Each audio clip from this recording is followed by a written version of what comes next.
En plus de repasser au-dessus des 106 000 dollars, voici les 4 actualités crypto qui sont passées sous les radars cette semaine.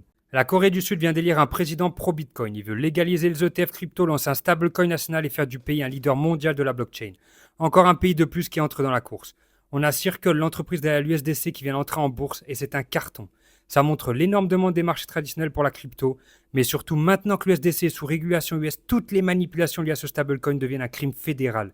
Ça vise en particulier Coinbase, Binance et leurs market makers qui passent leur temps à manipuler les marchés. Le Royaume-Uni autorise enfin les ETN crypto pour les particuliers. C'est un produit boursier qui permet d'investir sur le Bitcoin sans le détenir. Résultat, plus de volume et plus d'argent qui vont entrer dans le game.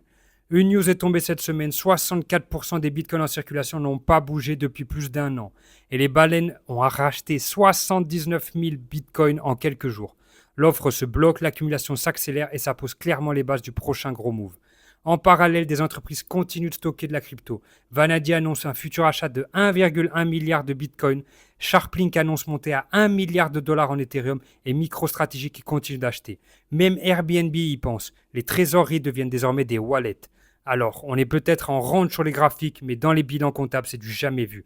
Des rachats massifs qui ne s'arrêtent plus et il n'y en aura pas pour tout le monde. Alors like et abonne-toi pour en savoir plus.